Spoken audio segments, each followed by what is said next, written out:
आज जब भारत के सबसे अमीर लोगों की बात होती है तो अंबानी, अडानी, टाटा जैसे नाम सबसे पहले सामने आते हैं।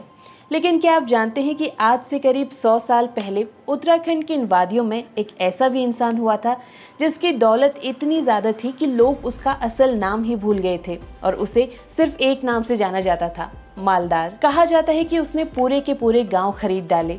उसकी ज़मीनें भारत से लेकर नेपाल तक फैली हुई थी और अंग्रेजी अफसर तो उसके बंगले में रुकने को अपनी शान समझते थे। जब उसने जंगलों के कारोबार में कदम रखा तो उसे टिम्बर किंग ऑफ इंडिया कहा गया। वहीं जब उसने चाय का व्यापार शुरू किया तो बेरीनाग की चाय की खुशबू सीधे यूरोप तक पहुंच गई। लेकिन आखिर ये मालदार कौन था? कैसे पहाड़ का एक गरीब लड़का हिमालय का सबसे बड़ा व्यापारी बन गया?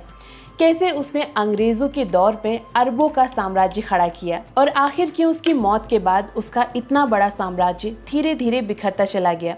तो आज के इस वीडियो में हम जानेंगे दान सिंह बिष्ट यानी कि मालदार की पूरी कहानी। एक ऐसी कहानी जिसमें गरीबी है, संघर्ष है, मेहनत है, दौलत है, सपने हैं और आखिर में एक ऐसा दर्द भी है जो किसी फिल्मी कहानी से कम बिल्कुल नहीं लगता। तो इसलिए वीडियो को एंड तक जरूर देखिए।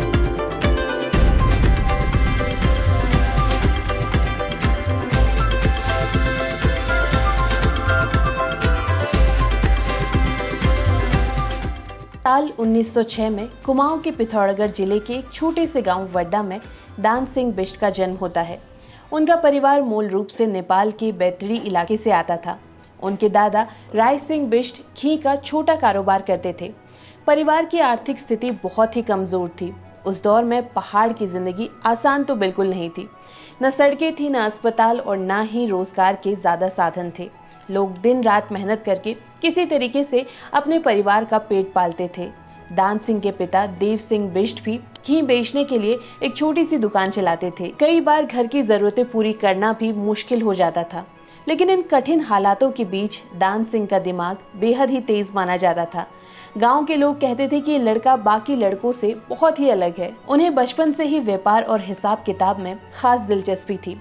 हालांकि गरीब होने की वजह से उनकी पढ़ाई बहुत आगे तक नहीं बढ़ सकी और महज 12 साल की उम्र में उन्हें स्कूल छोड़ना पड़ा। जिस उम्र में बच्चे खेलते कूदते हैं, उस उम्र में दान सिंह के परिवार को ये पता चल गया कि जिम्मेदारियों का बोझ कितना है।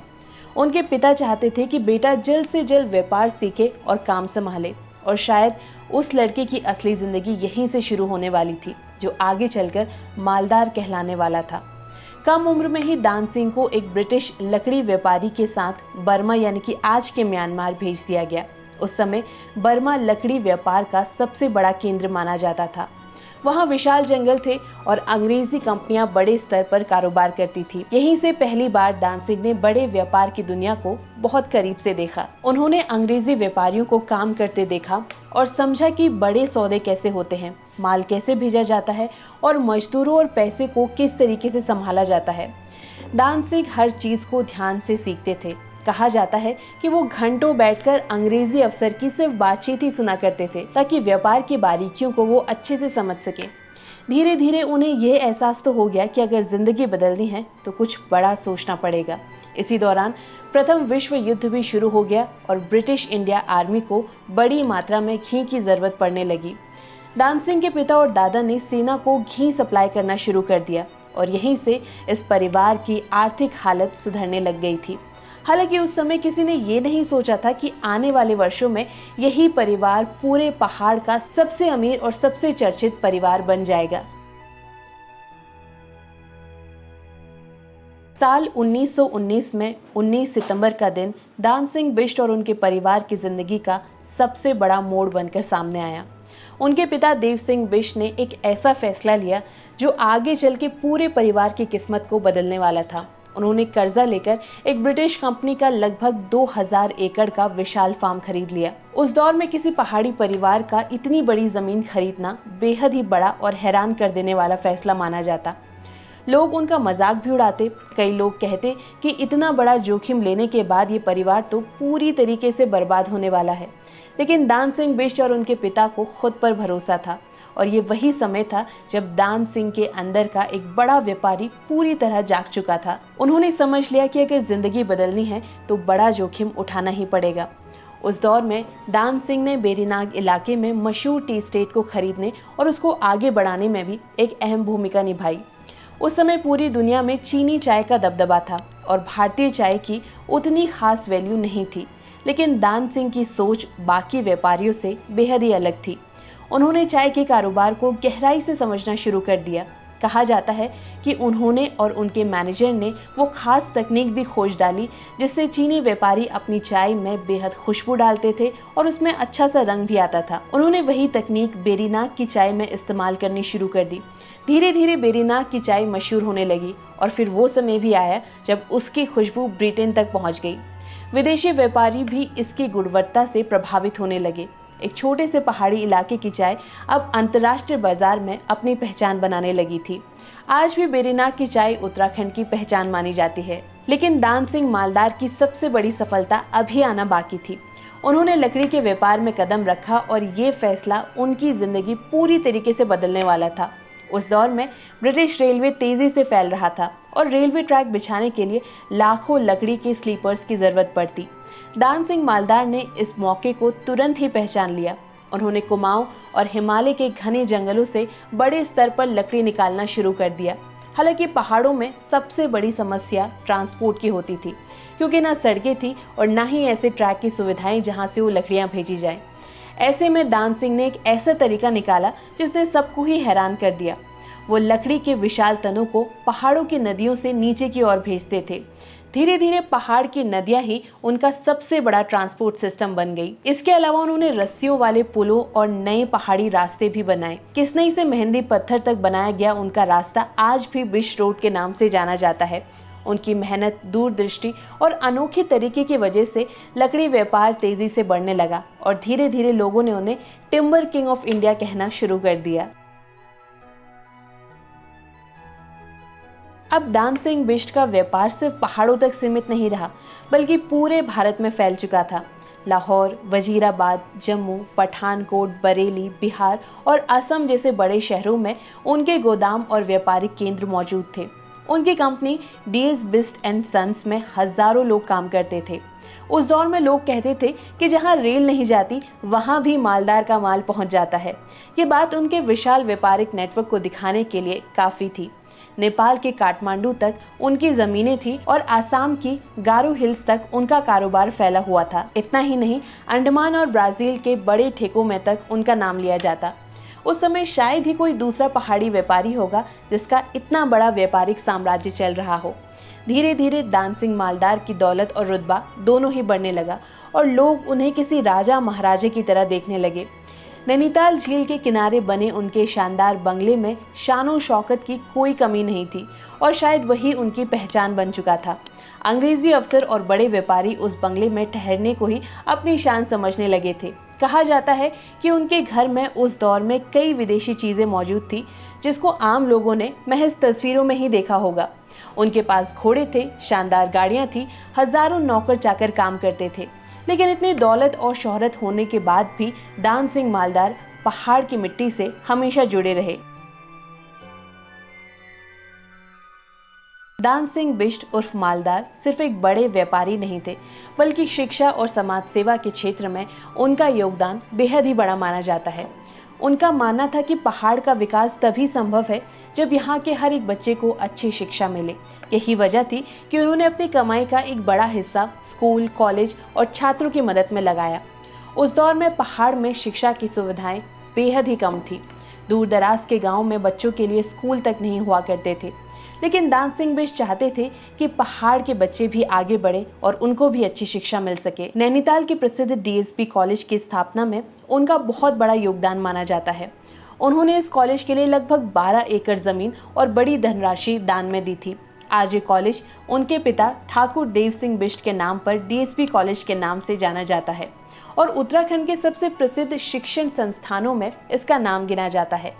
इसके अलावा उन्होंने पिथौरागढ़ में सरस्वती देव सिंह उच्चतर माध्यमिक विद्यालय की स्थापना करवाई, जिसे उन्होंने अपने माता पिता की याद में बनवाया था।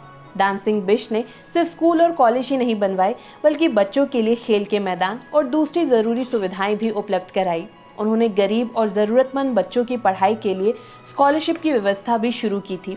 उनकी माता के नाम पर उन्होंने श्रीमती सरस्वती बिष्ट छात्रवृत्ति ट्रस्ट बनवाया, जिसके जरिए शहीद सैनिकों के बच्चों और गरीब छात्रों को पढ़ाई के लिए आर्थिक मदद दी जाती थी। उस समय जब पहाड़ में शिक्षा का स्तर बेहद ही कमजोर था, तब दान सिंह बिष्ट का ये योगदान लोगों के लिए किसी वरदान से कम बिल्कुल नहीं था। यही कारण है कि लोग आज भी उन्हें सिर्फ मालदार नहीं बल्कि एक बड़े दानवीर, समाजसेवी, शिक्षा प्रेमी इंसान के रूप में याद करते हैं। उन्होंने शिक्षा और स्वास्थ्य के क्षेत्र में कई ऐसे कार्य किए जिन्हें लोग आज भी प्रेरणा मानते हैं। उन्होंने कई विद्यालय, कॉलेज, अस्पताल, धर्मशालाएं और खेल मैदान बनवाए। दान सिंह बिष्ट का मानना था कि अगर पहाड़ के लोगों को अच्छी शिक्षा, बेहतर स्वास्थ्य सुविधाएं मिलेंगी, तभी समाज आगे बढ़ पाएगा। यही वजह थी कि उन्होंने समाज कल्याण के कामों में खुलकर दान किया। उनके द्वारा करवाए गए कई जनहित के कार्य लोग आज भी याद करते हैं। लेकिन कहते हैं ना, जितनी तेजी से इंसान सफलता की ऊंचाइयों तक पहुंचता है, कभी कभी उतनी ही तेजी से उसकी जिंदगी भी बदल जाती है। और दान सिंह मालदार के साथ अब कुछ ऐसा ही होना था। दान सिंह मालदार ने अपनी जिंदगी में एक बहुत बड़ा सपना देखा था। वो चाहते थे कि कुमाऊं में बड़ी शुगर मिल स्थापित हो, जिससे किसानों को रोजगार मिले, इलाके का विकास हो और पहाड़ के लोगों की आर्थिक स्थिति बेहतर बन सके। इसी सपने को पूरा करने के लिए उन्होंने साल 1956 में शुगर मिल लगाने का लाइसेंस लिया और अपनी जिंदगी की सबसे बड़ी पूंजी इसी परियोजना में लगा दी। उन्होंने मुर्शिदाबाद में भारी मशीनें खरीदी और पूरी तैयारी के साथ इस काम में जुट गए। लेकिन उस समय उनकी जिंदगी का सबसे कठिन दौर शुरू हो चुका था। जब शुगर मिल की मशीनें कलकत्ता बंदरगाह पहुंची तो उन पर भारी टैक्स लगा दिया गया।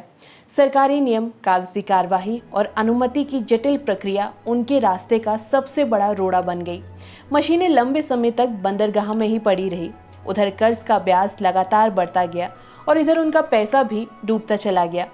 जिस इंसान ने अपनी जिंदगी में लगभग सारे सौदे में सफलता हासिल की, पहली बार खुद को हारता हुआ महसूस करने लगा। उन्होंने अधिकारियों से मुलाकात की, नियमों में छूट की कोशिश की और लगभग हर संभव प्रयास किए, लेकिन उनके पक्ष में इस बार कुछ भी नहीं आया।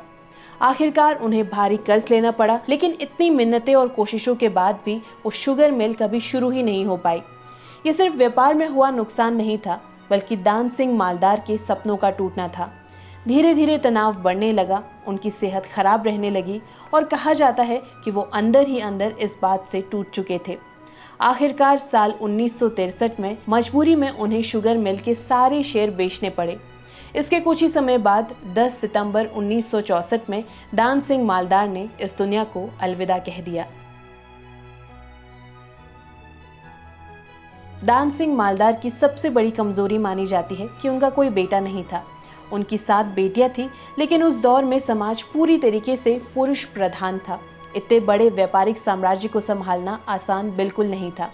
उनकी मृत्यु के बाद उनके छोटे भाई मोहन सिंह और उनके बेटों ने कारोबार को संभालने की कोशिश की, लेकिन दान सिंह जैसा अनुभव, दूरदृष्टि और मेहनत किसी में नहीं था। जिस इंसान ने अपनी समझ और संघर्ष से जंगल, चाय बागान, रेलवे के कारोबार तक फैला हुआ विशाल साम्राज्य खड़ा किया, उसकी जगह लेना इतना आसान नहीं था। धीरे धीरे व्यापार कमजोर पड़ने लगा। बेरीनाग और चौकड़ी के मशहूर चाय बागान उजड़ने लगे। नैनीताल झील के किनारे बना उनका शानदार बंगला परिवार के हाथ से निकलने लगा। DS बिष्ट एंड सन्स आर्थिक संकट में डूबता चला गया। संपत्ति के बंटवारे को लेकर विवाद इतने बढ़ गए कि अदालतों के चक्कर लगने लगे और परिवार धीरे धीरे बिखरने लगा। आखिरकार एक विशाल साम्राज्य, जिसे दान सिंह मालदार ने अपनी पूरी जिंदगी लगाकर खड़ा किया था, समय के साथ इतिहास बनकर रह गया। दान सिंह मालदार की कहानी सिर्फ एक अमीर इंसान की कहानी नहीं है, बल्कि उस संघर्ष, मेहनत और हौसले की कहानी भी है, जो ये साबित करता है कि गरीबी कभी भी इंसान के सपनों को नहीं रोक सकती। अगर इंसान के अंदर बड़ा सोचने, जोखिम उठाने की हिम्मत है, तो वो पहाड़ के एक छोटे से गांव से निकलकर भी इतिहास बना सकता है। दान सिंह बिष्ट ने अंग्रेजों के दौर में अपना एक ऐसा साम्राज्य खड़ा किया जिसकी मिसाल पूरे हिमालय क्षेत्र में आज तक दी जाती है। लेकिन उनकी जिंदगी हमें एक और कड़वा सच सिखाती है कि दौलत, ताकत, शोहरत हमेशा के लिए नहीं रहती। समय के साथ सब बदलता है। बड़े बड़े साम्राज्य मिट जाते हैं, लेकिन इंसान के किए हुए अच्छे काम, समाज के लिए किए गए योगदान और संघर्ष की कहानियां कभी खत्म नहीं होती।